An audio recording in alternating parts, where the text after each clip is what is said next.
கர்த்தராகிய இயேசு கிறிஸ்துவின் இனிய நாமத்தில் அன்பின் நல்வாழ்த்துக்கள். இந்த அருமையான நாளிலும் கூட தேவனுடைய பாதத்தில் வர தேவன் நமக்கு கிருபைகளை பாராட்டியிருக்கிறார். ஆண்டவருக்கு நன்றி உள்ளவனாக இருக்கிறேன்.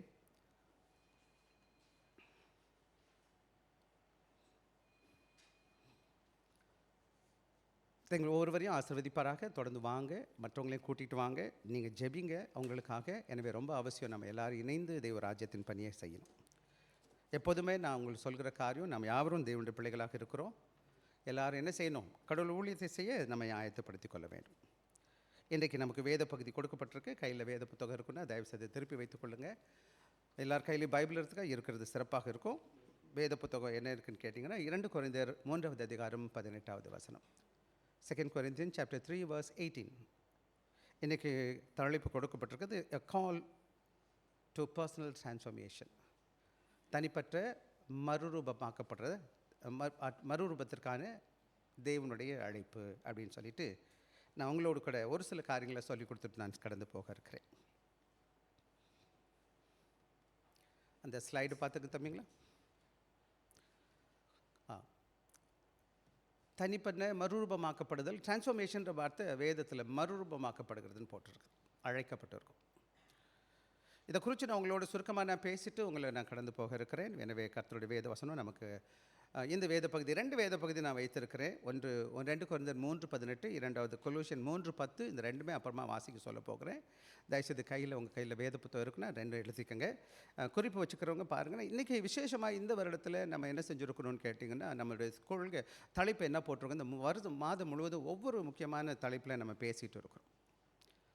இந்த வருடம் முழுவதுடைய தலைப்பு தாட் என்னன்னு கேட்டிங்கன்னா, நாம் சீஷர்களாக தேவனால் அழைக்கப்பட்டிருக்கோம். டிசைபிள்ஷிப்னு சொல்லுவாங்க. ஜனவரி மாதம் பார்த்திங்கன்னா உங்களை மறுதளித்தல் மெய்யான சீஷத்துவத்தின் பாதைன்ற தலைப்பில் பேசியிருக்கேன். பிப்ரவரி மாதம் என்ன பேசுகிறோம், கிறிஸ்து உங்களுக்குள் உருவாகட்டும், கிறிஸ்துவாகட்டும் ஃபார்ம் ஆகட்டும்னு சொல்லி இங்கிலீஷ்லையும் போட்டிருக்கேன் நான். மார்ச்சில் நாம் எல்லோரும் கிறிஸ்தவர்களாக இருக்கிற மீன் பிடிக்கிறது போல் கிறிஸ்துவ இயேசு சாமி என்ன சீஷர்களை அழைத்தது மாத்திரம் இல்லை, அவர்கள் ஒவ்வொருவரும் என்ன சொன்னார் கேட்டால், நீங்கள் என்ன செஞ்சிடும், மனுஷர்களை பிடிக்கிறவர்களாக மாற்றப்படணும் அப்படின்னு சொன்னார். எல்லாத்துக்கும் மேலே இப்படி இருக்கும் பொழுது வேதம் 4வது போன மாதம் முழுவதும் வேதத்தில் அபாய்ட் இன் கிரைஸ்ட், கிறிஸ்துவில் வேத வசனத்தில் நிலைத்திருக்கிறது, வார்த்தையில் நிலைத்திருக்கிறதுன்னு பார்த்தோம். இன்றைக்கி நம்ம என்ன பார்க்க போகிறோம்னு கேட்டிங்கன்னா, கிறிஸ்துவின் பரிபூர்ணத்திற்காக பிரயாசப்படுகிறது, கிறிஸ்துவில் நிறைவான வளர்ச்சியில் காணப்படுகிறது. மறுரூபமாகப்படுதுன்னு கேட்டிங்கன்னா, கிறிஸ்துவை போல நான் பிரதிபலிக்கப்படணும். மற்றவங்க என்னை பார்க்குறாங்கன்னா என்னையை பார்க்கக்கூடாது, எனக்குள்ள கிறிஸ்துவை மற்றவர்கள் பார்ப்பதற்கு நான் காணப்பட வேண்டும். அதைத்தான் இந்த மாதம் முழுவதும் உள்ள சிந்தனைக்கு நாம் தெரிந்து கொண்டப்பட்ட தியானத்திற்கு தெரிந்து கொண்டப்பட்ட தலைப்பு. எனவே அதை குறித்து தான் அவங்களோடு கூட பேச இருக்கிறேன். இங்கிலீஷில் கூட deny yourself, the path of the discipleship, true discipleship, let Christ be formed in you, be fishers of men, abide in the word, strive for fullness of Christ. இதுதான் இந்த மாதம் முழுவதும் 5 மாதத்தில் நான் பேசியிருக்கிறோம். இந்த மேலே பேசப்பட்ட எல்லா தலைப்புடைய யூடியூபும் நமக்கு யூடியூப்பில் இருக்குது. அந்த ஸ்லைட்ஸை நீங்கள் சர்மன்ஸ் கேட்கலாம். இந்த வேத பகுதி எனக்காக வாசிங்க. எபேசியர் 4வது அதிகாரம் 12-13 முன்னாடி இருக்குது, வாசிப்போம். பரிசுத்தவான்கள் சீர் பொருந்தும் பொருட்டு சுவிசேஷத்தின் வேலைக்காகவும் கிறிஸ்துவின் சரீரமாகிய சபையானது பக்தி விருத்தி அடைவதற்காகவும் அவர் சிலரை அப்போஸ்தலராகவும் சிலரை தீர்க்கதரிசிகளாகவும் சுவிசேஷகராகவும் மேய்ப்பராகவும் போதராகவும் எடுத்தார். ஆக சபையை நீங்கள் கவனமாக கவனிப்பீங்கன்னா, சபையில் எல்லாரும் வந்துட்டு அப்படியே உட்காந்து எந்திரிச்சு போவதற்கு கிடையாது. தேவன் என்ன செய்கிறாருன்னு கேட்டிங்கன்னா, நீங்களும் நானும் பக்தி விருத்தி அடையணும். ஆங்கிலத்தில் போடும்போது for the perfecting of the saints and for the work of the ministry, for the edifying of the body of Christ, and he gave some apostles and some prophets and some evangelists and some pastors and teachers. ஆக சபைக்குள்ளே என்ன நடக்குதுன்னு கேட்டிங்கன்னா, ஆண்டவர் எல்லாரையும் ஒரு மந்தையாக கூட்டிகிட்டு வந்து உட்கார வைக்கிறதுக்காக வரல, அவர்கள் ஆவிக்குரிய வாழ்க்கையில் எப்படி பண்ணணும், பர்ஃபெக்டிங் செயின்ட் அப்படின்னு பரிசுத்தவான்கள் சீர் பொருந்தப்படுவதற்கும் பக்தி விருத்தி அடைவதற்கும் 2 காரியம் இந்த சபையில் நடக்குது. ஒன்று பக்தி விருத்தி அடையணும், அப்புறம் என்னன்னு கேட்டிங்கன்னா கிறிஸ்துவை போல சீஷர்கள் மாற்றப்படணும். நீங்களும் நான் எப்படி இருக்கணும், இயேசுசாமி பரலோகத்துக்கு போகணும்னா ஒரு ஆள் தான் போயிருக்கார். இப்போ வர அர்த்தம் யார் தான் பரலோகத்துக்கு போயிருக்கிறா, இயேசுசாமி மாத்திரம்தான் பரலோகத்தில் இருக்கிறார். இப்போ நாம் பரலோகத்துக்கு போனால் எப்படி இருக்கணும்னு கேட்டிங்கன்னா, அதுக்கு தகுதி இயேசுவை போல கிறிஸ்துவை போல மாறணும். அதுதான் முக்கியமான பகுதி இந்த சபைக்கு. அப்போ இந்த வேலை செய்வதற்கு தான் போதகர்கள் இருக்கிறாங்க, மூப்பர்கள் இருக்கிறாங்க, எல்லா ஊழியக்காரங்களும் சேர்ந்து இந்த சபை என்ன செய்கிறாங்கன்னு கேட்டிங்கன்னா, உங்களுக்கும் எனக்கும் உதவி செய்கிறாங்கன்னா பக்தி விருத்தி அடைவதற்காக, கிறிஸ்துவ போல மாறுவதற்காக. எனவே அதை குறித்து தான் இன்றைக்கி நான் உங்களோடு கூட பேச இருக்கிறேன். இந்த வேத பகுதி வாசிக்கலாமா? 2 கொரிந்தியர் 3வது அதிகாரம் 18வது வசனம் நம்ம எல்லாம் எடுத்த வேத பகுதி.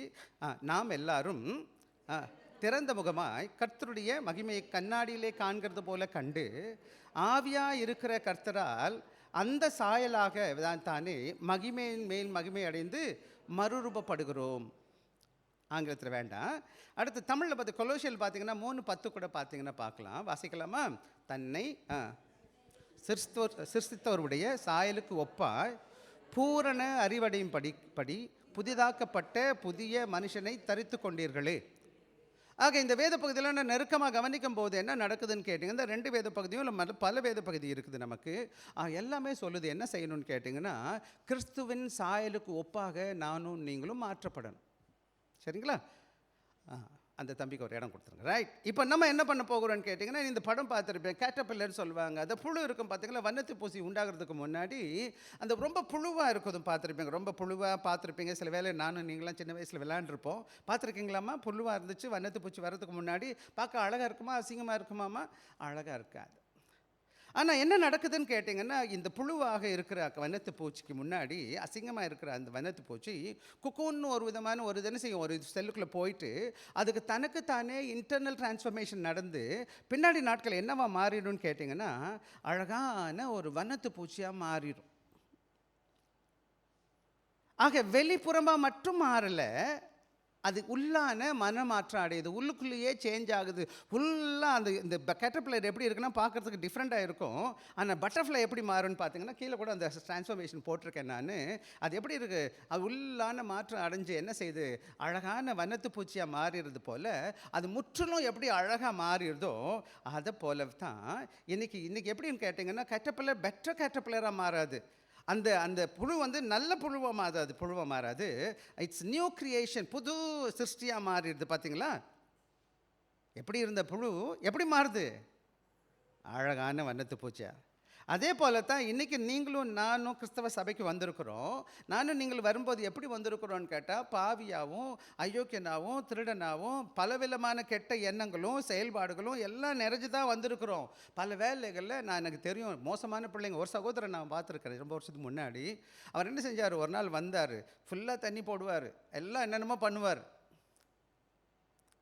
அவங்க அண்ணன் திட்டுறாரு, நாசமாக போவான் பாஸ்டர்னு சொன்னார் என்கிட்ட. அப்புறம் வந்துட்டார், கடவுள் அவரை மாற்றிட்டார், தலைகளை மாறிட்டார் ஆள்.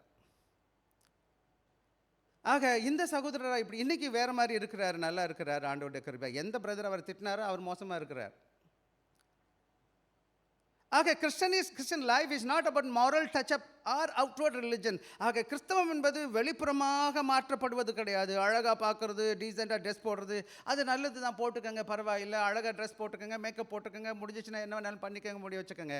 ஆனால் உண்மையில் என்னன்னு கேட்டிங்கன்னா, இட்ஸ் இன்னர் டிரான்ஸ்ஃபர்மேஷன். என்ன நடக்கணும்னு கேட்டிங்கன்னா, உள்ளான மனமாற்றம் by the power of God. யார் இதை செய்கிறான்னு கேட்டிங்கன்னா, ஆண்டவர் எனக்குள்ளே செய்கிறார், resulting a change life that reflects Christ. யாரை மார்க்கிறோன்னு கேட்டிங்கன்னா, இந்த உள்ளான மனமாற்றம் ஏற்படுகிற காரியம் என்ன செய்யுதுன்னு கேட்டிங்கன்னா, வெளியில் பெரிய அளவு என்னுடைய வாழ்க்கையில் மாற்றம் அடையலை. இன்னும் சொல்லப்போனால் வயசாக என்னோட சரீரம் நசிஞ்சிட்டு போனால் கூட, ஆனால் ஆண்டவருடைய பிள்ளையாக இருக்கிறதுனால கிறிஸ்து எனக்குள்ளே வெளிப்பட ஆரம்பிக்கிறார். மற்றவங்க பார்க்கும்போது, பேசும்போது, சீஷர்களை பார்க்கும்போது, விசேஷம் முதல் நூற்றாண்டில் எல்லா சீஷர்களும் எப்படி இருந்தாங்கன்னு கேட்டிங்கன்னா, கிறிஸ்துவ போல இருந்தாங்களாம், ஜீசஸ் கிரைஸ்ட் போல இருந்தாங்களாம். அதனால தான் கிறிஸ்தவன் பேர் கொடுக்கப்பட்டுச்சான். இன்றைக்கி உங்களையும் என்னையும் பார்க்குறவங்க எப்படி பார்க்கணுன்னு கேட்டிங்கன்னா, ஏசு கிறிஸ்துவை பார்க்கணும். ஏசு கிறிஸ்துவோட பேசுவாங்கன்னா எப்படி இருக்குமோ அப்படி நீங்கள் பேசணும். ஆக ரெஃபர்மேஷன் சொல்லுவாங்க, நம்ம சபை பேர் சீர்திருத்த திருச்சபை. ஆக ரிஃபர்மேஷன் என்ன பண்ணுதுன்னா, எக்ஸ்டர்னல் பிஹேவியரை மாற்றுது. ஆக ரிஃபர்மேஷன் சீர்திருத்தம் என்பது புறக்காரியங்களை மாற்றுது. அந்த டிரான்ஸ்ஃபர்மேஷன் என்ன சென்ஸா, begin with in the heart அப்படின்னு சொல்லுவாங்க. ஆக உண்மையான மனமாற்றம் மறுரூபமாக்கப்படுது எங்கே ஏற்படணும்னு கேட்டால், உள்ளத்துக்குள்ளே ஏற்படணும். எனவே தான் வேதம் நமக்கு கற்றுக் கொடுக்கிறது, salvation teaches salvation does not end by such justification. ஆக நம்ம ரட்சிக்கப்பட்டுட்டோம்னு சொன்னதுனால, ஆக ஆண்டவர் பிள்ளையா மாற்றப்பட்டதுனால நான் ரட்சிக்கப்பட்டு முடிஞ்சிட்டேன்னு சொல்லக்கூடாது. it moves eventually steadily towards Christ likeness. ஆக நான் எப்படி மாறணும்னு கேட்டா, கிறிஸ்துவ போல நான் மாறிக்கிட்டே வரணும். பல வேலைகளில் வருவாங்க, 5 வருஷம் 10 வருஷம் சபையில் இருப்பாங்க, அந்த மூக்கில் மேலே கோவம் வர்றது அப்படியே இருக்கும். கோவம் ஏமாத்து, திருடு, அது ரட்சிக்கப்படலை. ஆக உண்மையான ரட்சிப்பு என்ன சொல்லுதுன்னு கேட்டிங்கன்னா, படிப்படியாக வாழ்க்கையில் கிறிஸ்துவ போல் என்ன செஞ்சிட்ருக்காங்க, மாறிக்கிட்டே வராங்க. ஒவ்வொரு sermonம் ஒவ்வொரு செய்தியும் என்ன செய்யுதுன்னு கேட்டிங்கன்னா, இங்கிலீஷில் ஒரு ஊழியக்காரன் சொன்னார், God's word changes me into image by image Christ life. ஒவ்வொரு செய்தியும் என்ன செய்தான், பிக்சல் பை பிக்சல் அப்படின்னு சொல்லுவாங்க. ஒவ்வொரு கூறுகளும் என்ன செஞ்சிட்ருக்கு, ஆண்டவர் மாற்றிக்கிட்டே வந்துக்கிட்டு இருக்கிறார். 5 வருஷத்துக்கு முன்னாடி பார்த்து அதே சகோதரனோ சகோதரி இன்னைக்கு இருக்க மாட்டாங்க. இன்னொரு 5 வருஷம் கழிச்சு பார்க்கும்போது அவங்க கிறிஸ்துவின் சாயலை பிரதிபலிக்க ஆரம்பிச்சிருவாங்க. ஆக என்ன நடக்குது, ரட்சிப்பு என்பது, ரட்சிக்கப்பட்டது நல்லது, சபைக்கு வர்றது ரொம்ப நல்லது, வேதத்தை வாசிக்கிறது நல்லது, ஜபத்துக்கு வர்றது நல்லது, சபைக்கு கொடுக்கறது நல்லது, ஊழியம் பார்க்கறது நல்லது. ஆனால் என் உள்ளத்தில் கடவுள் மாறிக்கிட்டு இருக்கு, என் வாழ்க்கை மாற்றப்படுதா என்ற கேள்வி என் மனதில் வரணும். ஆக இன்னைக்குள்ள வேத பகுதி என்ன சொல்லுதுன்னு கேட்டிங்கன்னா, teachers a personal transformation God's will. நாம் ஒவ்வொருவரும் உள்ளான தனிப்பட்ட வாழ்க்கையில் மாற்றப்படுவது, பருவமாக்கப்படுவது தேவனுடைய சித்தமாக இருக்குது, உங்களுக்கும் எனக்கும். இது தேவன் செய்கிற செயல்பாடு, God's work and believers calling. ஒவ்வொருவரும் இதற்காக அழைக்கப்பட்டு இருக்கிறோம். ஆக சின்ன பிள்ளைங்க வாலி பிள்ளைங்க எல்லாத்தையும் கேட்குறது ஒன்று தான், கவனமாக கவனிக்கணும். உங்களை பார்க்கும்போது வரப்போகிற 16ஆம் தேதி நான் ஜிபி கேர்ள்ஸுக்கு நான் பேசலான்னு இருக்கிறேன், ரிவர் சைட் செகண்டரி கேர்ள்ஸ்க்கு. அப்போ நான் அங்கே தான் பேச போகிறேன். என்ன செய்வேன்னு கேட்டிங்கன்னா, I will be talking about something else. டிரான்ஸ்ஃபர்மேஷனை பற்றி பேசுவேன், வேறு மாதிரி நான் பேசுவேன். அங்கே இன்றைக்கி வாலி பிள்ளைங்களாம் அழகான சகோதரியாக கடவுள் படைச்சிருக்கிறாரு. வருகிற காலங்களை உங்களை பார்க்கும்போது உங்கள் மூலமாக ஆண்டவருடைய பிரசன்னம் வெளிப்படுத்தப்படணும். நீங்கள் கிறிஸ்துவை போல பார்க்கணும். ஆண்டவர் உங்களை ஒவ்வொருவரும் அழைத்திருக்கிறார், தான் தேவ சித்தமாக இருக்குது, தேவ நோக்கமாக இருக்கு அன்பான பிள்ளைகள். எனவே மறுரூபமாக்கப்படுதல் 3 முக்கியமான காரியம் நான் சொல்ல போகிறேன், ஒரு காரியமாக அப்புறமா. முதலாவது, மறுரூபமாக்கப்படுதல் என்பது தேவனுடைய தொடர்ச்சியான கிரியை. ஆக இந்த காரியத்தை தேவன் தொடர்ந்து என்னோட வாழ்க்கையில் செய்து கொண்டு வந்திருக்கிறார். தான் முதல் 3:18 பேசிட்டு வருது. ரெண்டாவது காரியம், கிறிஸ்துவை காண்பது மூலம் மறுரூபமாக்கப்படுதல். இந்த மறுரூபமாக்கல் எப்படி நடக்குதுன்னா, ஆண்டவரை நாம் பார்த்துக்கிட்டே இருக்கணும். கண்ணாடியில் எப்படி நம்ம முகத்தை பார்த்துக்கிட்டே இருக்கிறோமோ, அதே போல் கிறிஸ்துவை நான் பார்த்து கொண்டே இருக்க வேண்டாம் தான் அந்த வேத பகுதி சொல்லுது. 3வது காரியம், புதிய சுயத்தை அணிந்து கொள்வது அடங்கும். அப்படின்னா என்ன அர்த்தம்னு கேட்டிங்கன்னா, புது மனுஷனை தரிச்சுக்கிறேன். ஒருவன் கிறிஸ்துவுக்குள் இருந்தால் பழையவர்கள் எல்லாம் புதிதாக. இந்த வேதம் தெரியணும். என்ன ஆங்கிலத்தில் பார்த்தீங்கன்னா, transformation God's ongoing work. Second, transformation happen through beholding. Third, transformation involves putting on the new self. என்ன செய்யணும், புது மனுஷனை தரிச்சுக்கொள்ளணும். இந்த காரியம் தான் அங்கே சொல்லப்பட்டிருக்கு. நான் ஒன்றா பேசுவோமா? நம்ம எல்லாரும் இந்த வேத பகுதி நம்ம முதலே வாசிச்சுட்டோம், மறுபடியும் எனக்காக சத்தத்தை உயர்த்தி வாசிக்கலாம். யாரோ ஒரு ஆள் வாசிப்போம்.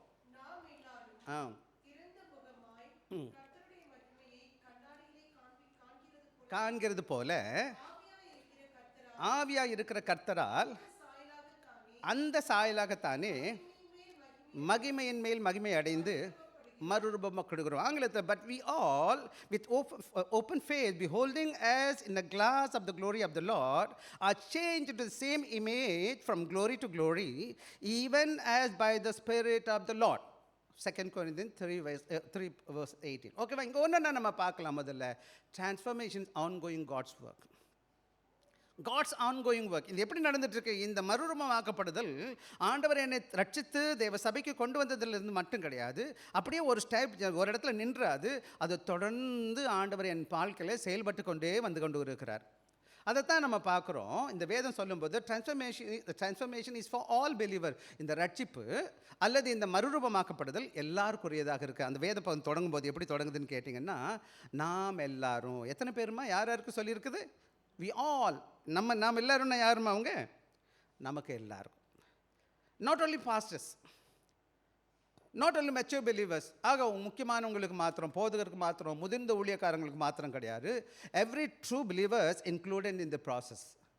அப்போ சபையில் வந்துட்டிங்கன்னா சின்னவங்க பெரியவங்க படித்தவங்க படிக்காதவங்க ஏழை பணக்காரன் அழகாக இருக்கவங்க அப்படிலாம் ஒன்றும் கிடையாது. யார் ஆண்டோட மகனா மகளா தேவ சபையில் இணைக்கப்பட்டு இருக்கிறாரோ, அவருடைய சரீரத்தில் அங்கமாக இருக்கிறோமோ, அவருடைய பிள்ளையாக மாற்றப்பட்டு இருக்கிற ஒவ்வொருவரும் என்ன செய்ய பண்ணணும்னு கேட்டிங்கன்னா, இந்த மறுரூபமாக்கப்படுகிற அனுபவத்துக்குள்ளே கடந்து போகணும்.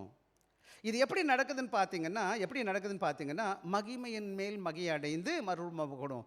ஆண்டவருடைய மகிமையின் மேலே மகிமை அப்படின்னா என்ன அர்த்தம்னா, ஃப்ரம் க்ளோரி டு க்ளோரின்னு என்ன செய்து நடக்குதுன்னா, இது கிராஜுவலாக நடந்துட்டு இருக்குது. Transformation progressive. இந்த மறுரூபமாக்கப்படுகிறது எப்படி நடக்குதுன்னு கேட்டிங்கன்னா, மெதுவாக நடந்துக்கிட்டே இருக்குது. எனக்கு தெரியாமலே இந்த மாற்றம் எனக்குள்ளே நடந்துக்கிட்டே இருக்குது. இது யார் எனக்கு செய்கிறாருன்னு கேட்டிங்கன்னா, ஆண்டவர் இதை செய்கிறவராக இருக்க. அதான் வேத பகுதி சொல்லுது, Christian growth is a gradual continuous life long. அப்போ உண்மையான மனமாற்றம் எங்கே நடக்குதுன்னு கேட்டிங்கன்னா, ஒரே நாளில் நான் பெரிய கிறிஸ்தவனாக மாற போகிறதில்ல, பரிசுத்தமாக நான் மாற்றப்படுவது கிடையாது. நான் தொடர்ந்து வந்துருக்கிட்டு இருக்கிறேன். கர்த்தருடைய வார்த்தை கேட்டுக்கிட்டே இருக்கிறேன். கேட்க கேட்க கேட்க கேட்க கேட்க எனக்குடைய வாழ்க்கையில் என்னுடைய வாழ்க்கையில் தேவன் என்ன செய்கிறார்? கர்த்தருடைய ஆவியானவர் கிருபையினால மறுரூபமாக்கிக்கிட்டே வருகிறார். ஒருத்தன் ஜிம்முக்கு போகிறான்னு வச்சுக்கோங்களேன், ஒரே நாளில் பாடி பில்ட் ஆகாது, அவனுக்கு எல்லாமே நல்லா வர முடியாது. அவன் என்ன செய்யணும்? மாதக்கணக்கில் வருஷக்கணக்கில் செய்யணும். ஒருத்தர் ஸ்ப்ரிண்ட் போகிறான், ஒலிம்பிக்கில் ஓடுறான், ஒரே நாளில் வின் பண்ண முடியாது அவனால். அவன் கிராஜுவல் என்ன செஞ்சுட்டு இருக்கணும்? டெய்லி ப்ராக்டிஸ் பண்ணிக்கிட்டே இருக்கணும். அதே போல தான் ஒரு குழந்தைய பெற்றுருக்குறோன்னு வச்சுக்கோங்களேன், அந்த குழந்தை ஒரே அடியில் 30 அடி 15 அடி 10 அடி 8 அடியெலாம் வளராது, 6 அடியெலாம் வளராது.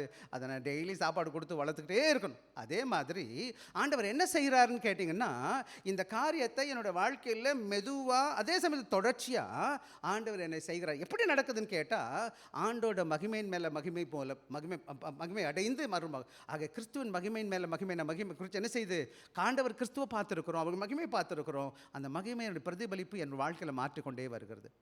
வரப்போகிற காலங்களில் இதை குறித்து டீட்டெயிலாக கூட நம்ம பேசணும். மூணாவது முக்கியமான காரியம் என்னது, யார் நடக்கிறான்னு கேட்டிங்கன்னா, ஆவியாக இருக்கிற கர்த்தரால் நடக்குது. இது யார் நடத்துகிறா? அந்த வசனம் சொல்லுது பாருங்கள், நான் வாசிக்கிறேன்.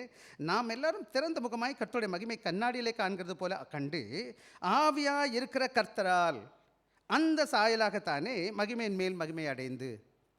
இந்த மகிமை யார் கொடுக்குறா? ஆண்டவரை அடைய செய்கிறவராக இருக்கிறார். யார் செய்கிறான்னு கேட்டால், த ட்ரான்ஸ்ஃபர்மேஷன் இஸ் ஸ்பிரிட் ட்ரிவன். யார் என்னை மாற்றுகிறான்னு கேட்டால், ஆவியானவர் எனக்குள்ளே கிரியை செய்து கொண்டு இருக்கிறார். ஆக இசைக்கருவியோ மற்ற காரியங்களோ சபையில் வைக்கிற எந்த காரியமும் என்னை மாற்றாது. இதெல்லாம் நல்லது, செய்யுங்க, பரவாயில்லை. ஆனால் ஆண்டோட வசனம் எனக்குள்ளே செயல்படும் பொழுது, தேவ ஆவியானவனுக்குள்ளே கிரியை செய்கிறதுனால என் வாழ்க்கையில் என்ன செய்யுது?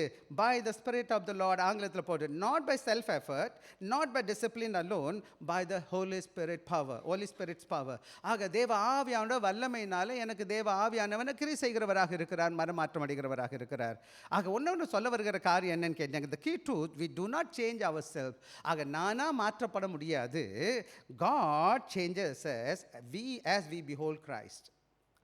அப்போ எப்போது நான் கிறிஸ்துவை என் முன்னாடி வச்சுக்கிட்டு இருக்கேனோ, எப்போது கிறிஸ்துவை பார்த்துக்கிட்டு இருக்கேனோ, எப்படி கண்ணாடியில் என் முகத்தை பார்க்குற மாதிரி கிறிஸ்துவை முன்னாடி வச்சுக்கிட்டு டெய்லி நீ பார்க்க அவரோட வார்த்தையை கேட்க அவரோட சமூகத்தில் வர வர வர ஆண்டோட பிள்ளைகள் என்ன செய்கிறாங்க? கடவுள் மாற்றிக்கிட்டே வந்துட்டு இருக்கிறார்.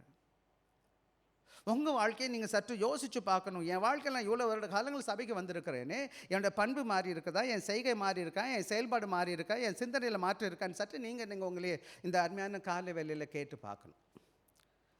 ஆக பார்க்குற வேறு பல வேலைகளில் நம்ம அப்படியே மாறாமல் இருக்கிறோன்னு சொன்னால் அது ஆண்டவருக்கு துக்கத்தை ஏற்படுத்தும். ஏன் அப்படி சொல்கிறேன்னு கேட்டிங்கன்னா, நான் பிள்ளையை பெற்றுருக்கிறேன், என் பிள்ளை வளரலன்னு வச்சுங்க, எவ்வளோ நல்லாயிருக்கும். நம்ம பிள்ளை வளரணும் இல்லையா? என்னமா சில பிள்ளைங்க பார்த்திங்கன்னா அப்படியே குறுகி போயிருக்கும், வளரவே வளராது, பேசாது, நடக்காது. அந்த பிள்ளைக்கு வயசு 20 வயசு 15 வயசு 22 வயசு 30 வயசு இருக்கும். ஆனால் அந்த பிள்ளை சின்ன பிள்ளை குழந்த மாதிரி அப்படியே சவலை பிள்ளைன்னு சொல்லுவாங்க, அப்படியே இருக்கும். அது பார்க்குறதுக்கு ரொம்ப வருத்தமாக இருக்கும். அம்மாக்கெலாம் ரொம்ப வருத்தமாக இருக்கும், என் பிள்ளை இப்படியே இருக்குது. எல்லா மருத்துவமனைக்கு கொண்டுட்டு போவாங்க, எல்லா டாக்டர்ட்டையும் கொண்டு போய் எல்லாட்டையும் கேட்பாங்க, செலவு பண்ண விரும்புவாங்க. ஏன்னான்னு கேட்டால் அந்த குழந்தை வளரல. சாப்பாடு கொடுக்கலாம், துணிமணி கொடுக்கலாம், எல்லாம் உதவி செய்யலாம், ஆனால் பிள்ளை வளரலையே. அதே மாதிரி இந்த சாயங்கால கால வேலையில் இன்றைக்கி நிறையா பேர் சபைக்கு வருகிறோம், வருடக்கணக்கில் சபையில் உட்காந்துருக்குறோம், வேதத்தை கேட்குறோம், ஆடுறோம், பாடுறோம், ஜெபிக்கிறோம், எல்லாம் செய்கிறோம். ஆனால் எந்த விதமான மாற்றமும் இல்லையே. என்னையா நடக்குது? எங்கேயோ குறை நிற்குது. ஆண்டவர் கிரியை செய்வதற்கு எனக்கு அனுமதிக்கலை. ஆக 2வது கதைக்கு வந்துடுவோம் நேரம் ஆகிறதுனால. அதனால் என்னன்னு கேட்டிங்கன்னா, நம்மளால் மாற்றப்பட முடியாது. நாம் தேவன் மாற்றத்திற்கு நாம் என்ன செய்யணும்? ஒப்புக் கொடுக்க வேண்டும் அன்பான பிள்ளைகள். அதான் இந்த வேலையில் நம்ம முதல் பகுதியில் பார்க்குறோம். ஆக டிரான்ஸ்ஃபர்மேஷன் மறுநோக்கப்படுகிறது தேவனுடைய செயல்பாடு. தொடர்ந்து செயல்படுகிறவராக இருக்கிறார். 2வது அந்த ஸ்லைடு பாருங்கள் தம்பி. Transform happen through beholding Christ. இது எப்படி நடக்குதுன்னு கேட்டிங்கன்னா, கிறிஸ்துவை நான் பார்க்கிறது, திறந்த முகமாய் கர்த்தருடைய மகிமை கண்ணாடியில் காண்கிறது போல கண்டு. எப்படி நடக்குதுன்னு கேட்டிங்கன்னா, கிறிஸ்துவை என்ன செஞ்சுருக்கணும்? நான் பார்க்கிறவளாய் காண. பிஹோல்டிங்னா என்னது? எப்படி நாம் கண்ணாடியை பார்க்கும்போது நம்ம செயல் பார்க்குறோமோ, அதே போல் கிறிஸ்துவை என்ன செஞ்சுருக்கணும்? கண்ணாடியில் வச்சுட்டு பார்க்கறது போல அவரோட மகிமையை நான் என்ன செய்யணும்?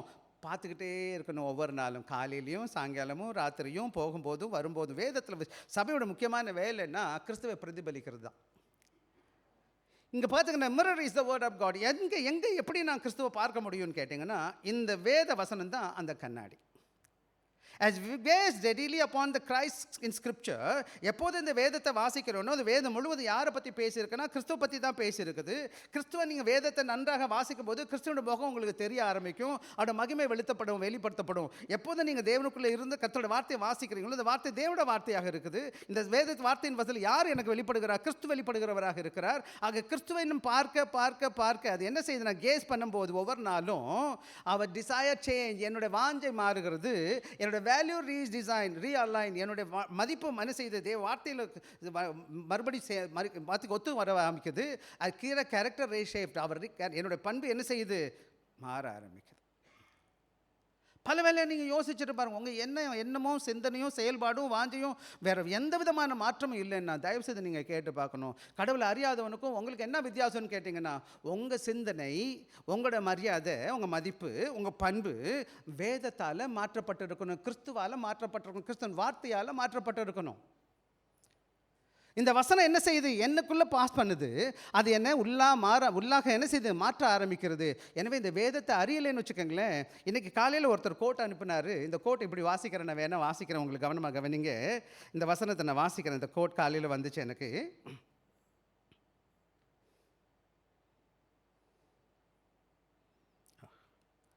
இந்த வசனத்தை வாசிக்கிறேன். கர்த்தருடைய நாளையும் பரிசுத்த வேதத்தையும் மனிதரிலிருந்து பறித்து விட்டால் குறுகிய காலத்திலே அவர்கள் மார்க்கம் அழிந்து போய்விடும். இங்கிலீஷில் போட்டிருக்கு, if the Lord's day and the holy scripture are taken away from people, their religion will perish in a short period of time. வேதத்தையும் கர்த்தருடைய நாளையும் பைபிள், இது யார் சொன்னதா? ஜேசி ராயல்னு ஒரு ஊழியக்காரர் சொல்லியிருக்கிறார். இன்றைக்கி கடவுளோட பிள்ளைகளாக கொஞ்ச நாள் அவங்க ரிலிஜன் அலைஞ்சு போகணும்னு சொன்னால் ஒரே ஒரு காரியம் செய்யணும், ஓய்வு நாளுக்கு வர வேண்டாம், அப்புறம் கையில் பைபிள் வேண்டாம். இந்த ரெண்டையும் எடுத்துட்டோன்னு சொன்னால் அடையாளமே இல்லையே. அடையாளம் இருக்காமா? காலையில் ஞாயிற்றுக்கிழமை வந்துட்டோன்னா பைபிளை தூக்கிக்கிறேன், ஜீசஸ்ட்டை வந்துடுறேன், சர்ச்சுக்கு வரணும்னு வர்றேன், எனக்கு தெரியும் நான் யாருன்னு தெரியும், என் பிள்ளைக்கு தெரியும் நான் யாருன்னு தெரியும், என் பேரனுக்கு சொந்த பண்ணுங்க எல்லாத்துக்கும் தெரியும் நான் யாருன்னு தெரியும். ஞாயிற்றுக்கிழமை சர்ச் போகாதீங்க, கையில் எடுத்து பைபிளை வாசிக்காதீங்க. கொஞ்ச நாளைக்கு உங்கள் அடையாளம் போயிடும், நீங்கள் கிறிஸ்தவங்களாக இருக்க மாட்டீங்க. என்ன ரிலிஜன் உங்களுக்கும் தெரியாது, உங்கள் பிள்ளைகளுக்கும் தெரியாது. ஆக இந்த வேத வசனத்தை நான் என்ன செய்யணும்னு கேட்டிங்கன்னா, தொடர்ந்து தேவனுடைய பிள்ளைகளை நாம் சிந்திக்க வேண்டும், செயல்பட வேண்டும். இந்த வேதம் என்னோட கூட பேசணும். அதுதான் என் பிள்ளைகளுக்கு நான் சொல்லிக் கொடுக்குற காரியம். நம்ம எல்லாருக்கும் சொல்கிற ஒரே காரியம் என்னன்னு கேட்டிங்கன்னா, நம்ம எல்லாரும் வேதத்தை வாசிக்கும் பொழுது கிறிஸ்துவை காண்கிறோம். கிறிஸ்துவின் வார்த்தையானது என் வாழ்க்கையில் செயல்படுகிறதா இருப்பதனால என்னுடைய வாஞ்சைகள் மாறணும், என்னுடைய மதிப்பு மாறணும். அது மாத்திரம் கிடையாது, என்னுடைய பண்புகள் மெதுவாக வரணும். அதே கோபம், அதே வம்பு, அதே வழக்கு, அதே சண்டை, அதே சச்சரவு, அதே ஐயோ கேத்தனும், அதே திருடு, அதே கொலை. என்னது கிறிஸ்தவன்? நீ எப்படி இருக்கிறீங்க? உங்க பேச்சில் இன்னும் மாற்றம் இல்லை.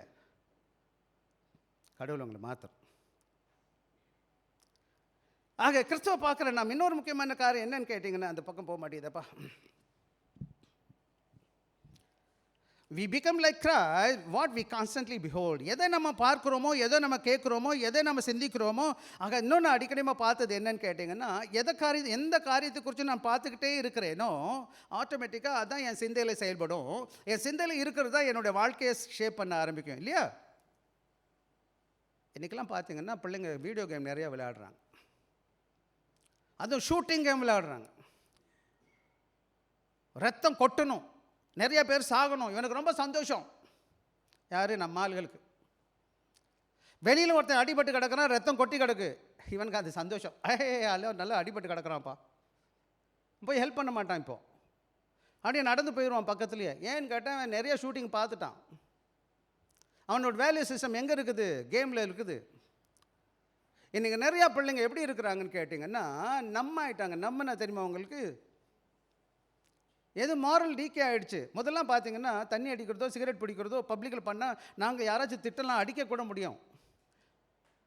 அடித்தா கூட வாங்கிட்டு போயிடுவானுங்க. இல்லை ஒளிஞ்சு ஒளிஞ்சு தண்ணி அடிப்பானுங்க, சிகரெட் பிடிப்பானுங்க. இப்போல்லாம் எப்படி இருக்குது தெரியுமா உங்களுக்கு? காப்பி கடையிலே சேர்த்து விற்கிறான்ப்பா. எனக்கு பயமாக இருக்குது. நான் தேவையா நான் என்னது கேவோ வாங்கி உட்காந்துருக்கு தான் நான் எனக்கே வெக்கமாக இருக்கு அங்கே உட்காந்து காப்பி குடிக்கிறதுக்கு, டீ குடிக்கிறது சமயத்தில். ஒரு பக்கம் தண்ணி அடிக்கிறான், இன்னொருத்த பக்கம் சாப்பிட்டுட்டு இருக்கான். எப்படிடா இது?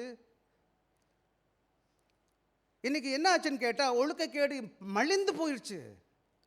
இன்றைக்கி இந்த ஃபோன் கையில் ஒன்று கொடுத்துட்டோம் என் பிள்ளைக்கு. எது வேணாலும் பார்க்கலாம், எது வேணாலும் செய்யலாம், எப்படி வேணாலும் உட்காரலாம். என் ரூமில் உட்காந்துக்கிட்டு என் வீட்டில் உட்காந்துட்டு செய்யலாம்.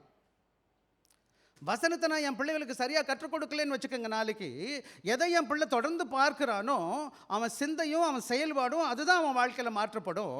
அதுபோல் this is why the shallow Christianity produce shallow lives. True transformation requires daily exposure to Christ through scripture, prayers and daily worship. ஆக வேதத்தை நான் கேட்டுக்கிட்டே இருக்கணும். நான் சொல்லும்போது உங்களுக்கு வருத்தமாக இருக்கும், என்ன பாஸ்டர் சர்ச்சுக்கு வரணும்னு கூப்பிட்றாரு. அது உங்களுடைய நன்மைக்கு தான் நம்ம பேசிகிட்டு இருக்கோம். நீங்கள் நல்லா இருக்கணும், வாங்க கர்த்தருடைய வார்த்தையை கேளுங்க, ஆண்டவர் கால ஜெபிங்க. உங்கள் வாழ்க்கை மாற்றப்படும் போது நீங்கள் சந்தோஷமாக இருப்பீங்க. உங்களுக்கு 10 பேருக்கு முன்னாடி நீங்கள் ஒரு நல்ல ஆசீர்வாதமாக காணப்படுவீங்க. இன்றைக்கி நான் சிறு வயதில் சொல்லிக் கொடுக்கல, என் பிள்ளைங்க நிறையா பேர் நாசமாக போயிட்டானுங்க. ஏன் அவனுக்கு கற்றுக் கொடுக்கப்படலை, அவனுக்கு சத்தியம் எதுன்னு தெரியாது. ஆக இன்றைக்கி பல வேலைகளில் வேதத்தை கிறிஸ்துவை பார்க்காத கிறிஸ்தவம் இருக்கிறதுனால, வெறும் இசைக்கருவியும் ஆட்டமும் பாட்டும் வச்சதுனால, அவனுக்கு வேதம் உள்ளே இல்லாததுனால அவன் தனியாக இருக்கும்போது ஆட முடியாது, பாட முடியாது, எதுவும் செய்ய முடியாது. அப்போ இந்த வேத வசனம் கிரியை செய்யாததுனால அவன் வாழ்க்கையில் மாற்றப்பட்ட வாழ்க்கை கிடையாது. எனவே தான் ஒவ்வொரு மனுஷனும் மறுரூபமாக்கப்படுவதற்கு ஒவ்வொரு நாளும் கிறிஸ்துவை தன் வாழ்க்கையில் அவன் என்ன செஞ்சுருக்கணும்? வழிநடத்தப்பட்டு இருக்கணும். வேதத்தின் வாயிலாக, ஜபத்தின் வாயிலாக, ஆராதனின் மூலமாக. நீங்கள் நினைக்கலாம் ஜபத்துக்கு வர்றது ரொம்ப போர் அடிக்குது பாஸ்டர், தெரியல உங்களுக்கு அதோட அருமை. உங்களுக்கு ஒருத்தனுக்கு சவால், பெரிய சவால் வருது, என்ன பண்ணணும்னு தெரியல. வேத வசனம் இருந்தால் அவனுக்கு வேத வசனம் வெளிச்சத்தை கொடுக்கும். ஜபிக்க தெரிஞ்சுன்னா அவன் பிரச்சனையை அப்படியே ஆண்டோட சொல்லுவான், ஆண்டவரே எனக்கு கற்றுக் கொடுங்க, என் பிரச்சனை வந்துருச்சு, என்ன பண்ணுறதுன்னு தெரியல எனக்கு.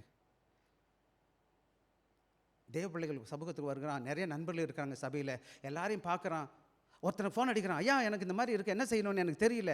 உடனே அந்த சகோதரி சொல்லுவாள், இப்படி செய்யுங்க பிரதர், நான் உங்களுக்காக ஜெபிக்கிறேன் பிரதர். நான் நினைக்கிறேன் உங்களுக்கு தெரியுது.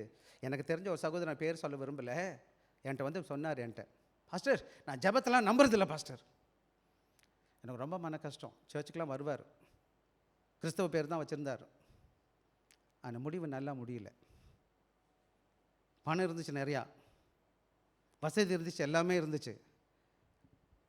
என்னைக்கு கஷ்டம் வந்துச்சோ ஒரு சின்ன மருந்து ஜெபத்தை பண்ணியிருந்தா ஆண்டவர் நடத்தியிருப்பார். ஜெபம் என்பது நான் நினச்சதெல்லாம் நடக்காது, ஆனால் எனக்கு தெரியும் ஒருத்தர் இருக்காருன்னு. என் பிரச்சனை என்னால் சமாளிக்க முடியாது, எனக்கு நல்லா தெரியும். ஆனால் எனக்கு மேலே ஒரு பெரிய சக்தி இருக்குது, அவர் எனக்கு கிருபை தருவார்னு நான் கற்றுக் கொடுத்துருப்பேன்னா என்ன செஞ்சுருப்பான்? அவன் குதிப்பானா? நீங்கள் நிறைய பேர் சிங்கப்பூரில் குதிக்கிறாங்க தெரியுமா உங்களுக்கு? காசு இல்லைன்னு குதிக்கல, வசதி இல்லைன்னு குதிக்கல, படிச்சிருக்காங்க, நல்லா எல்லாமே இருக்குது, யாரும் இல்லை. என்ன இல்லை, அந்த பணமோ பதவியோ பட்டமோ சொந்தமோ சுகதோ ஒன்றும் தராது. வேத வசனம் இது உங்கள் வயசில் உங்கள் பிள்ளைகளுக்கு கற்றுக் கொடுத்துருப்பீங்கன்னு சொன்னால், உங்கள் ஆபத்தில், உங்கள் கஷ்டத்தில், உங்கள் நஷ்டத்தில், உங்கள் பிரச்சனையில், மனபாரத்தில், போராட்டத்தில் உலகம் உங்கள் கைவிட்டு இருக்கும். அந்த வேத வசனம் உங்களுக்கு உறுதுணையாக இருக்கும். ஆக ஒவ்வொரு நாளும் வேதத்தை வாசிக்கிறது, நீங்கள் சபைக்கு வருகிறதோ ஜெபிக்கிறதோ அல்லது வேதத்தை வாசித்து வேதத்தின்படி நடக்க முயற்சி செய்கிறதோ, அது விலையேறு பெற்ற ஆசீர்வாதத்தை கொடுக்கும் அன்பான பிள்ளை. அது என் உள்ளத்தை மாற்றும் கிடையாது, என் வாழ்க்கையை மாற்றும், என் பண்பை மாற்றும், என் செயல்பாடை மாற்றும். எனவே இந்த நல்ல வேலையில் சொல்கிற transformation involves putting on new self. தேர்டில் என்ன சொல்லுதுன்னா, கொலோசியர் 3வது அதிகாரம் 10வது வசனத்துக்கு வந்துடுவோம். இப்போது 2 அதிகாரம் முதல் வாசித்தோம். முதலாவது தேவனுடைய செயல்பாடு, தேவன் தொடர்ந்து செய்திருக்கார். 3வது என்ன செய்யணும்? புது மனிதனை அணிந்து கொள்ளுதல். வாசிப்போம். 3:10 வாசிங்க. கொலோசியர் 3:10. தன்னை சிருஷ்டித்தவருடைய சாயலுக்கு ஒப்பாய் பூர்ண அறிவு அடையும்படி புதிதாக்கப்பட்ட புதிய மனுஷனை தரித்து கொண்டிருக்கிறீர்களே. ஆங்கிலத்தில் and have put on the new man which is renewed in knowledge after image of him that created him. ஆக இந்த நல்ல வேலையில் சொல்கிற காரியம் என்னன்னு கேட்டிங்கன்னா, நான் ஆண்டோட வார்த்தையை ஆண்டவர் எனக்குள்ளே செயல்படுகிறார், நான் மறுரூபமாக்கப்பட்டு இருக்கிறேன், சந்தோஷம். இந்த காரியம் எப்படி கிறிஸ்துவை என்ன செய்யுது, கண்ணாடியில் பார்க்குற மகிமை சாயலை பார்த்து பார்த்து பார்த்து மாறுறது போல் இந்த மாற்றம் எனக்குள்ளே மாற்றப்படுகிறது. அது என்ன நடக்குதுன்னு கேட்டிங்கன்னா, அது எனக்கு புது அடையாளத்தை கொடுக்குது, புது மனுஷனாக மாற்றுது. நமக்கெல்லாம் நல்லா தெரியும், எதை பற்றி தெரியும், சந்திரனை பற்றி தெரியும், நிலாவை பற்றி தெரியும். நிலாவுக்கு வெளிச்சம் கிடையாது. அந்த நிலா எப்போ தான் வெளிச்சம் பெறும்னு கேட்டால், எதுவரை சூரியனை பார்த்துக்கிட்டே இருக்குதோ. எப்போ சூரியனை விட்டு விலகுதோ அப்போ என்ன கிடையாது, நிலாவுக்கு வெளிச்சம் வராது. எப்போ அந்த சூரியனும் வெளிச்சமும் என்ன செய்யுது, நிலா ஒன்றா வருதோ அப்போ நிலாவுக்கு பவர்ஃபுல்லாக வந்துடும். அது புது அடையாளம் கிடச்சிரும், புது என்னது நியூ செல்ஃப் கிடைக்கும், புது அடையாளம் வெளிச்சமாக இருக்கும். எப்படின்னு கேட்டிங்கன்னா, சூரியனை பார்க்குற வர அதே போல தான் நீங்கள் எதுவரை கிறிஸ்துவை நோக்கி பார்த்துக்கிட்டே இருக்கிறீங்களோ அந்த கிறிஸ்துவின் வெளிச்சம் உங்களுக்குள்ளே வர ஆரம்பிக்கும். நீங்கள் பிரகாசிக்க ஆரம்பிச்சிருவீங்க. You will glow yourself. அதான் வசனம் சொல்கிறது, புதிதாக்கப்பட்ட புதிய மனுஷரை தரித்து கொண்டிருக்க. Transformation is rooted in regeneration. ஆக நானும் நீங்கள் என்ன பண்ணியிருக்கணும்னு கேட்டிங்கன்னா, இந்த மறுரூபமாக்கப்படுகிறது எப்போ நடக்குதுன்னு கேட்டால், கிறிஸ்துவுக்குள்ளே நான் பிறந்த மனிதனாக காணப்பட வேண்டும். இயேசு கிறிஸ்துவை என் வாழ்க்கையில் சொந்த ரட்சகராக ஏற்றுக்கொண்டு என் வாழ்க்கை கிறிஸ்துவுக்கு ஒப்பு கொடுத்தவனாய் காணப்பட வேண்டும். மறுபடி பிறந்த அனுபவத்தை பின்னோடு நாளைக்கு பேசுவோம் நம்ம. ஆக மறுபடி பிறக்கிறதுனா என்னன்னு கேட்டிங்கன்னா, கிறிஸ்துவுக்குள்ளே நான் பிறந்திருக்கணும், கிறிஸ்துவ அறிகிற அறிவில் வளர்ந்துருக்கணும். ஆக put on the new man அப்படின்னா புது மனுஷனை தரித்து கொண்டு இருக்கிறோம். அந்த வசனம் சொல்லும்போது சொல்லுது, என்ன செஞ்சுருக்கிறோம், புது மனிதனை பூர்ண அறிவடையும்படி புதிதாக்கப்பட்ட புதிய மனுஷனை தரித்து கொண்டு இருக்கிறீர்களே. அப்படின்னா தரித்து கொண்டு எப்படி ட்ரெஸ்ஸை போட்ட மாதிரி கிறிஸ்துவ என்ன செஞ்சுருக்கணும், நான் அணிந்து கொண்டிருக்க வேண்டும். This is possible only because of the new birth. எப்போது புது மனிதனா பழைய வாழ்க்கையை விட்டுட்டு கிறிஸ்துவை ஏற்றுக்கொண்டு தன் வாழ்க்கையை கிறிஸ்துவுக்கு ஒப்புக் கொடுக்கும் பொழுது, நான் புது மனிதனாக என்னை நான் ஒப்புக் கொடுத்திருக்கிறேன், அந்த கிறிஸ்து எனக்குள்ளே காணப்படுகிறார், நான் கிறிஸ்துவின் மகனாக இருக்கிறேன், மகளாக இருக்கிறதுனால அந்த இயேசு கிறிஸ்து என்னை என்ன செஞ்சிருக்காரு, என்னை புது சிருஷ்டியாக மாற்றிருக்கார். 2 Corinthians 5:17 சொல்கிற வண்ணமாய், ஒருவன் வாசிக்கலாமா, ஒருவன் கிறிஸ்துவுக்குள் இருந்தால் புது சிருஷ்டியாக இருக்கிறேன், பழையவைகள் எல்லாம் புதிதாயின அப்படின்ற மாதிரி ஒரு புது மனுஷனை பெற்றிருக்கிற அன்பான பிள்ளைகளே. ஆக மொத்தத்தில் பூரண இந்த புது மனிதன் என்ன கைன்னா பூரண அறிவடையும்படிக்கு இங்கிலீஷில் போடும்போது சொல்லியிருக்குது, the new in the knowledge after the image of him. இந்த நாலேஜ் என்ன செய்யணும், அவருடைய அறிவு அடையும் பொழுது. எப்போ புது மனுஷனாக இருக்கிறேன்னா அவருடைய அறிவு எனக்கு இது செய்து வர ஆரம்பிக்குது. ரினியூ நாலேஜ்னா என்னது, புது விதமான ஞானம் கொடுது. Transformation include renewal of mind. ஆக இந்த சரீர மாற்றம் அல்லது மறுரூபமாக்கப்படுகிறது எங்கே நடக்குதுன்னு கேட்டிங்கன்னா என் சிந்தையில் ஏற்படணும். கிறிஸ்துவுக்குள்ள என்ன செய்யணும், இதுதான் நம்ம சிபியூ வச்சுருப்பீங்க, விசேஷமாக கம்ப்யூட்டர் வச்சுருப்பீங்க. கம்ப்யூட்டரில் என்ன முக்கியமாக, என்ன டிஸ்பிளே தெரியுமா, என்னம்மா டிஸ்பிளேயில் தெரியும், என்ன சிபியூவில் இருக்க தான் தெரியும். சிபியூவில் வைரஸ் வந்துருச்சு, என்னம்மா கம்ப்யூட்டர் வச்சுருக்க பிள்ளைங்களுக்கெல்லாம் தெரியும். அப்போ டிஸ்பிளேல எல்லாம் நல்லாவே தெரியாது. சில வேலை எல்லாத்தையும் அழிச்சிட்டு போயிடும், டிலீட் பண்ணிடும், எல்லாம் இதாகிடும். ஆக என் மைண்ட் இருக்குது பார்த்தீங்களா, ரொம்ப முக்கியமானது என்னுடைய மைண்டு. என்ன சொல்லுவாங்கன்னு கேட்டிங்கன்னா, விசேஷமாக இந்த மைண்டு, அதை தான் இங்கிலீஷில் சொல்லுவோம் மெட்டனோயான்னு சொல்லுவாங்க. இந்த மைண்ட் டிரான்ஸ்ஃபர்மேஷன், இந்த transformation should not take outwardly, it start from mind, என் மனசில். ரினியூட் நாலேஜ் அந்த நாலேஜில் வருது. இந்த growth in truth leads to growth in godliness. ஆக எந்த அளவுக்கு ஆண்டவரை குறித்து சத்தியம் எனக்கு தெரியுதோ அந்த சத்தியம்தான் என்னை ஆண்டவரோட வழி நடத்துதலும் பரிசுத்தத்திலும் வழி நடத்துமே தவிர, எனக்கு வேத அறிவு இல்லைன்னு வச்சுக்கோங்களேன், அப்போ என்ன நடக்காது, எனக்கு தெரியாது என்ன செய்யணும்னு சொல்லிட்டு. அப்போ எப்படி என்னை மாற்ற முடியும்? அப்போ இந்த வேத அறிவு ரொம்ப அவசியம் எனக்கு. இந்த கடவுளை அறிகிற அறிவு வளர வளர வளர என் வாழ்க்கை மாற ஆரம்பிக்குது, என் பேச்சு மாற ஆரம்பிக்குது, என் செயல்பட மாற ஆரம்பிக்குது. அதுக்கு தான் திருச்சபையில் நிறையா நிகழ்ச்சிகள் வச்சுருக்கோம். பைபிள் ஸ்டடி வைக்கிறோம், ப்ரேயர் மீட்டிங் வைக்கிறோம், காலையில் சர்வீஸ் வச்சுருக்கோம், சாயங்காலம் சர்வீஸ் வச்சுருக்கோம், என்னென்னமோ மினிஸ்ட்ரி செஞ்சுட்டு இருக்கிறோம். ஒரே ஒரு நோக்கம் தான், நீங்களும் நானும் கடவுள் போல மாறணும், அவ்வளோதான். இதெல்லாம் செய்யாமல் இருந்தால் இருக்கலாம், ஒன்றும் பிரச்சனை கிடையாது. நீங்கள் மாறணுமா, நீங்கள் ஆவிக்குரிய வாழ்க்கையில் மறுரூபமாக்கப்படணும்னு சொன்னால், உங்கள் பிள்ளைங்களும் நீங்களும் நல்லா இருக்கணும்னு சொன்னால், ஆக கிறிஸ்துவின் அறிகிற அறிவில் வளரணும். பவுல் சொல்கிறாரு, கிறிஸ்துவின் அறிகிற மேன்மைக்காக எல்லாவற்றையும் குப்பையும் நஷ்டம்னு விட்டுட்டேன்னு சொல்கிறார். அப்போவே நிறையா படித்தவர் தான் பவுல், ரொம்ப படித்த ஆள் தான் அவர். ஆனால் அறிகிற அறிவு ரொம்ப முக்கியம். இன்றைக்கி நான் எதை என் மைண்டில் போட்டுட்ருக்கேன், காலையிலேருந்து சாயங்காலம் வர யூடியூப்பில் உட்காந்து, ஃபேஸ்புக்கில் உட்காந்து தடவுன்னு தடவி என்னென்ன குப்பை வருதோ உலகத்தில் வர அத்தனை குப்பையும் பார்த்து, அது மாத்திரம் கிடையாது, எவன் தப்பாக பேசுகிறானோ அதெல்லாம் கேட்டு, எவன் வேணால் கதையாக சொல்கிறானுங்க, இதெல்லாம் தேவையில்லாமல் பார்த்து கேட்டு, அப்புறம் அதை குறித்து கேட்குறது, இது அப்படி சொல்லுது, இது அப்படி சொல்லுது. வாங்கப்பா வேதத்துக்கு பேசுவோம். ஆக growth in truth leads growth in godliness. எப்போதும் வேத அறிவு அழிய ஆரம்பிச்சு. பல வேலைக்கு எனக்கும் சில வேலை பிரச்சனை வரும்னு கேட்டிங்கன்னா, அவங்களுக்கு வேத அறிவு இல்லாமல் இந்த கேப், என்ன நாலேஜ் கேப்னு சொல்லுவாங்க. பல வேலைக்கு எனக்கு ஒரு பெரிய பிரச்சனை என்னன்னு கேட்டால், ஒன்றுமே தெரியாமல் ஒன்றுமே அறிஞ்சிக்கிறாமல் அப்படியே வந்து நம்மகிட்ட பேசுவாங்க, அவங்க தெரிஞ்சது எல்லாம் தெரிஞ்ச மாதிரி. என்ன பண்ணுறது? அவங்க தான் அவ்வளோதான், ரைட் விடு. சில நேரம் பொறுமையாக போயிடுவோம், சரி போகிறாங்க விடுங்க, அவங்ககிட்ட தர்க்கம் பண்ண முடியாது. ஆண்டோட பிள்ளைகளுக்கு வேத அறிவு, கர்த்தருடைய அறிவு ரொம்ப அவசியம். அன்பான பிள்ளைகளே, எந்த அளவுக்கு உங்களை ஆண்டவரை தெரிகிறது, தன்னை சிருஷ்டித்தவரின் சாயலுக்கு ஒப்பாக. இந்த அறிவு எதை பண்ணுதுன்னு கேட்டிங்கன்னா, பூரண அறிவடைம்படிக்கு அது முன்னாடி தன்னை சிருஷ்டித்தவுடைய சாயலுக்கு ஒப்பாய் எப்படி மாற்றணும்?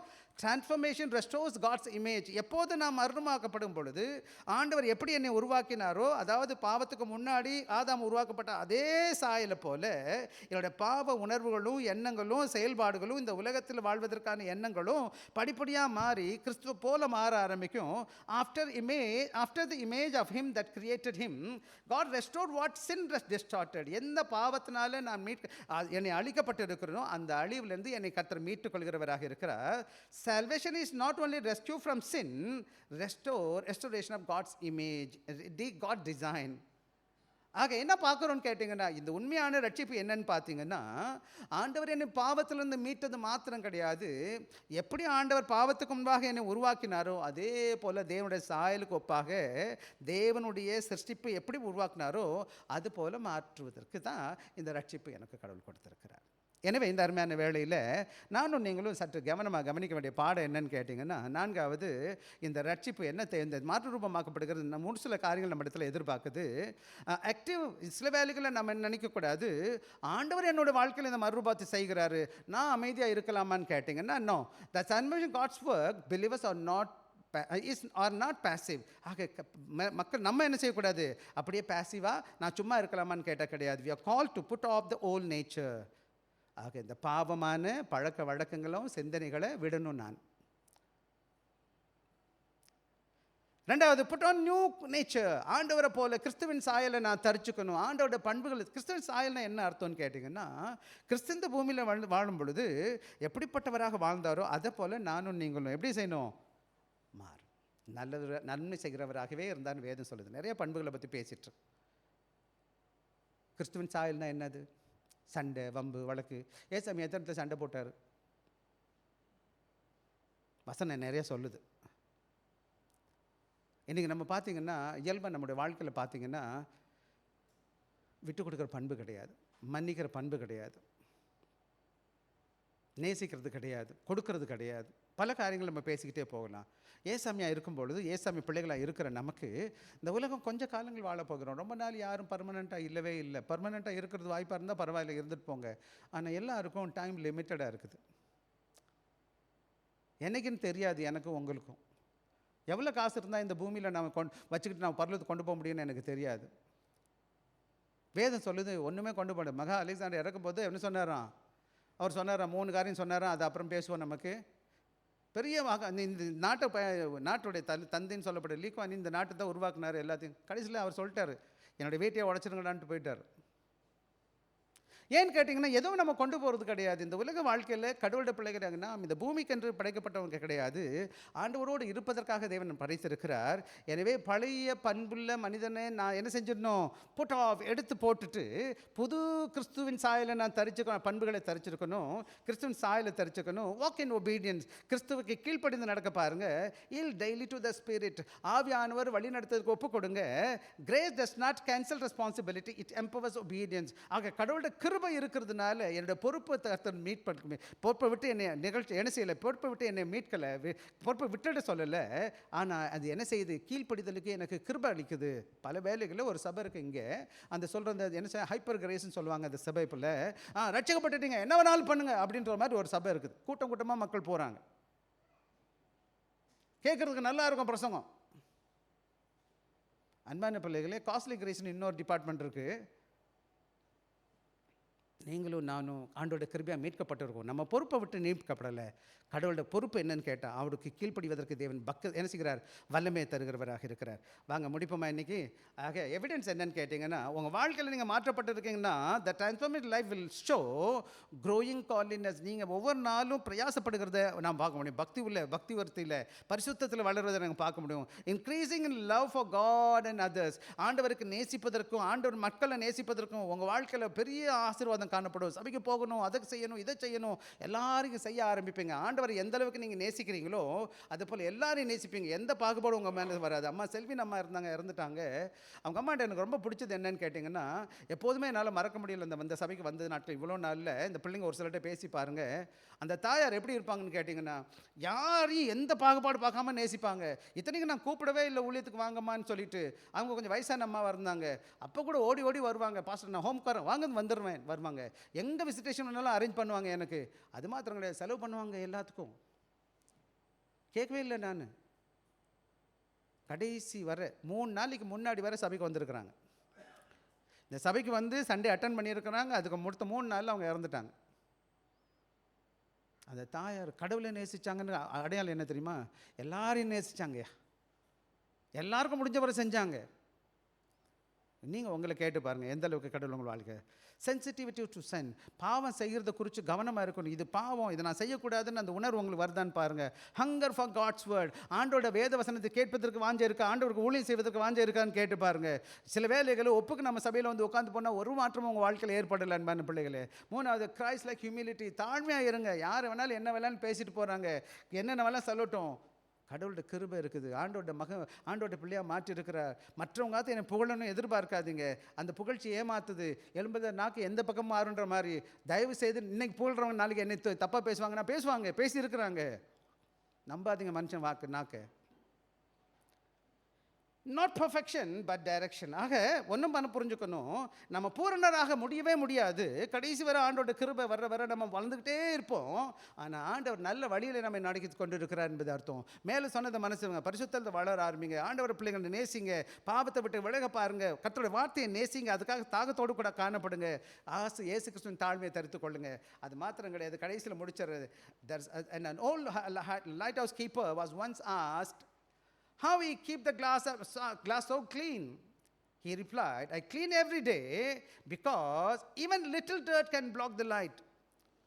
ஒரு முறை கலங்கிற விளக்கத்துடைய அந்த இதை பாதுகாக்கிற அந்த காவலாளிகிட்ட கேட்டாங்க, அப்பா எப்படிப்பா இவ்வளோ நீட்டாக கிளாஸை சுத்தமாக வச்சுருக்கிற? அவன் சொன்னான், ஒரு சின்ன அழுக்கு கூட வெளிச்சத்தை பாதிக்கும். ஏன்னு கேட்டிங்கன்னா, வருகிற கப்பல் வந்துகிட்டே இருக்குது. இந்த வெளிச்சத்தை பார்த்து தான் கப்பல் போகுது. சரி, எங்கே வரணும் எங்கே வரக்கூடாதுன்னு தெரியாது. அது சின்ன அழுக்கு இருந்து அந்த லைட்டை குறைச்சிச்சின்னு வச்சுக்கோங்களேன், நாளைக்கு என்ன ஆயிரும்? கப்பல் சேதமாயிரும். அதே போல் இன்றைக்கி நிறையா பேர் என்னையும் உங்களையும் பார்த்துட்டு இருக்கிறாங்க. அன்பான பிள்ளைகள், Christ life shines through transform life. ஆக கிறிஸ்துவின் பண்புகளும் செயல்பாடுகளும் வாழ்க்கையில் மாற்றப்பட்டு இருக்குன்னா மற்றவங்க நிறையா பேர் என்னை பார்த்துட்டு இருக்காங்க. உங்களுக்கு தெரியுமா? உங்களுக்கு தான் இயேசு தெரியும். அங்கே இருக்கவனுக்கு இயேசு தெரியாது. அந்த கேட்டை விட்டு வெளியில் போயிட்டீங்கன்னு வச்சுக்கோங்களேன், அவனுக்கு இயேசுன்னு யாருன்னு தெரியாது.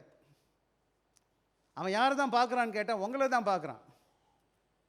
அவன் பைபிள் வாசிச்சது கிடையாது. நீங்கள் தான் பைபிள் வச்சுருக்கீங்க, வாசிக்கிறீங்க. அவன் பைபிள் வாசிக்க வாய்ப்பும் கிடையாது. ஏன்னா அவன் கையில் அவன் பைபிள் கொடுக்கல. ஆனால் உங்களை பார்க்குறான், நீங்கள் உங்கள்கிட்ட பேசுகிறான், அதில் உங்களை பார்க்குறான். இவங்க யாரா கொஞ்சம் வித்தியாசமாக இருக்காங்களே. உங்கள் மூலமாக ஆண்டோட கிருபையும் ஆண்டோட பண்புகளும் வெளியே வரும்பொழுது உங்கள் வாழ்க்கையை பார்க்கும்போது என்ன செய்யுது? அவன் கிறிஸ்துவன் புரிஞ்சுக்கிறான். பல வேலைகள் அது நடக்குது நம்முடைய லைஃப்பில். when we allow sin, pride, complacency to remain, the light grow dim. எப்போது என் வாழ்க்கையில் பாவமோ அல்லது பெருமையும் அல்லது என்னது கம்ப்ளேசன்சின்னா என்னது, எதுவும் செய்யாத பண்புகள் பல வேலை காணப்படும் போது அந்த வெளிச்சம் என்ன ஆகிடும்னு கேட்டிங்கன்னா, வெளிச்சம் நிறைய பேருக்கு தெரியாது. இன்றைக்கி நிறையா இடங்களில் வேலை ஸ்தலத்தில் எனக்கு தெரியாது, அவங்க குடிக்கிற மாதிரி நீங்கள் குடித்து அவங்க செய்கிற மாதிரி நீங்கள் செய்வீங்கன்னு சொன்னால் அவங்களுக்கு எந்த வித்தியாசம் தெரியுமா? போகிற கடவுளை அறியாதவன்னு நினச்சிக்குவாங்க. பேர் வேணால் கிறிஸ்தவ பேர் வச்சிருக்கலாம். தெலுங்குல இப்படி சொல்லுவாங்க, நான் பேரு ராஜு நலப்பை பேச லேது. தெரியுமா? என் என்ன பேர் ராஜா. எவ்வளோ கையில் காசு இருக்குது? 40 காசு கூட கிடையாதுன்னு சொல்லுவாங்க. ஸோ இன்றைக்கி நிறையா பேருடைய பேரடிச்சு பார்க்கும்போது கிறிஸ்தவர்களாக இருக்கிற மாதிரி காணப்படும். வாழ்க்கையை பார்த்தா மண்டபலம் தண்டவாளத்தில் ஏறிக்கிட்டு இருக்கும். காரணம் என்னன்னு கேட்டிங்கன்னா, அவங்களோட பண்பு எப்படி இருக்குது? பாவத்தால், பெருமையால், அதை நிர்விசாரத்தால் நிறைஞ்சதாய் காணப்படும் போது தேவனுடைய வெளிச்சம் குறைவாக இருக்குது. ஆக என்ன நடக்குதுன்னு கேட்டிங்கன்னா, நம்ம என்ன when we submit daily to God's transforming work, our life reflects His glory clearly to the world. ஆக இந்த உலக மக்களுக்கு கிறிஸ்துவின் சத்தத்தை கேட்டு நம்முடைய அவருடைய சித்தத்துக்கு ஒப்பு கொடுக்கும் பொழுது ஆண்டோட கிரியையின் செயல்பாடு, மறுரூபமாக்கப்பட்ட செயல்பாடு என்ன கூட காணப்படும் போது என்னோட வெளிச்சம் எப்படி இருக்கு? ஆண்டோட மகிமை வெளிப்படுத்துவதாக காணப்படுது இந்த உலகத்தில். ஆண்டு அறியாத மக்களுக்கு, நம்ம சபையில் கிறிஸ்தவங்களுக்கு எல்லாருக்கும் தெரியும், ஏன்னா வந்திருக்கீங்க இங்கே. கடவுளை அறியாதவனுக்கு நீங்கள் கிறிஸ்தவங்களுக்கு காமிக்கணும்னா உங்கள் பண்பு மூலமாக தான் காண்பிக்க முடியும், உங்கள் செய்கையின் மூலமாக காமிக்க முடியும். ஆக இந்த அருமையான சாயங்கால வேலையில் நான் முடிச்சு, இந்த சாயங்கால வேலை சொல்கிறேன், இந்த கால வேலையை நான் முடிக்க போகிறேன், முடிச்சிருவோம். ஆக ஒன்று தான் சொல்லிட்டு முடிக்கணும். நான் personal transformation is God's purpose for every believer. ஆக என்னுடைய தனிப்புள்ள மாற்றம், அருள்மமாக்கப்படுதல் தேவனுடைய நோக்கமாக இருக்கிறது. ஆண்டவர் செயல்படுகிறது, என்னது? God's work through Holy Spirit. ஆவியானவர் எனக்குள்ள செயல்படுகிறதுக்கு, அது செயல்படுகிற செயல்பாடாக இருக்குது. எனவே அவர் calling as a follower of Christ. ஆண்டவர் என்னை கிறிஸ்தவரை அழைத்திருக்கிறார்னா நான் கிறிஸ்துவ போல மாறுவதற்கு என்னை அழைத்திருக்கிறேன். ஆக ஆண்டோட நோக்கம், ஆண்டோடைய செயல்பாடு, ஆண்டோடைய அழைப்பு நான் தேவனுடைய சாயலாக மாறுவது. இந்த மனசில் வச்சுக்கோங்க. இன்றைக்கி வாங்க கண்ண மூடி நம்ம ஜெபிக்க போகிறோம்.